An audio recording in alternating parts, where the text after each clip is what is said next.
Ronnie, how you doing? I'm doing well. How you doing? Good. Are you at home? Yes, I'm actually in the house, staying out the way. Where is home?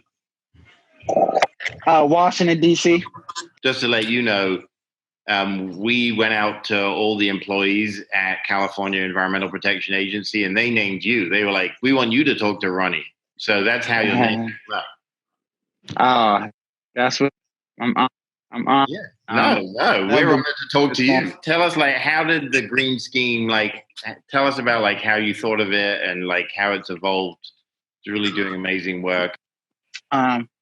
So funny. I had this degree in agriculture, economics, ag business, and I applied for 100 jobs for the USDA.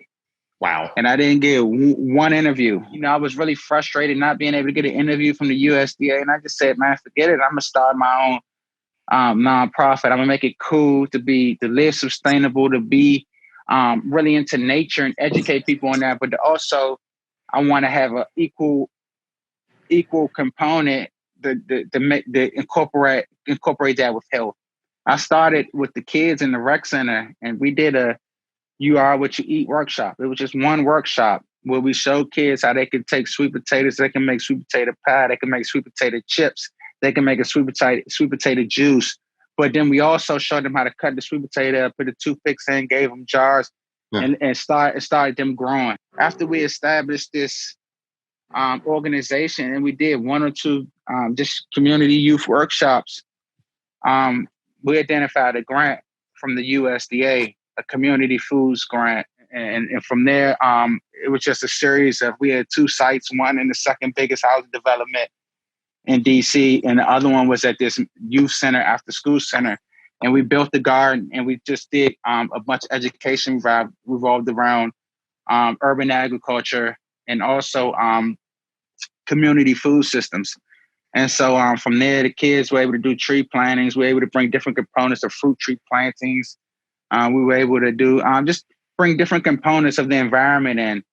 And so that's a cool story, because I couldn't get one interview from the USDA. I know, amazing.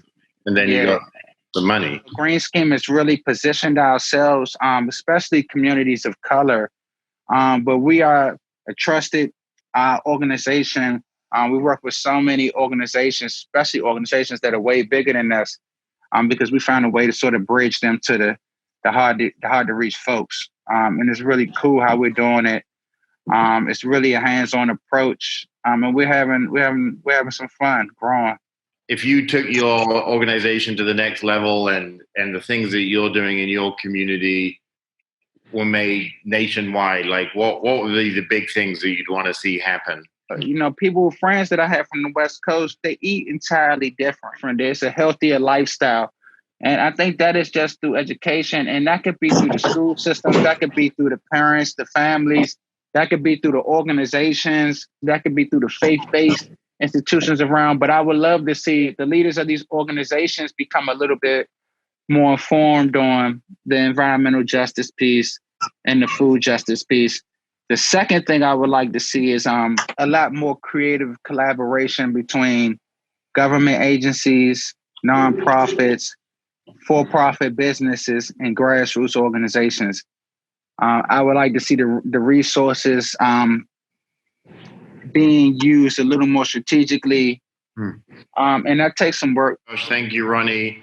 You inspired us today, and you kind of are symbolic of everything that we need to do to protect the earth, and doing it local, getting people healthy, getting people's hands dirty, changing that old dynamic. You guys rock. So really appreciate it. And thank you for having us and giving us opportunity.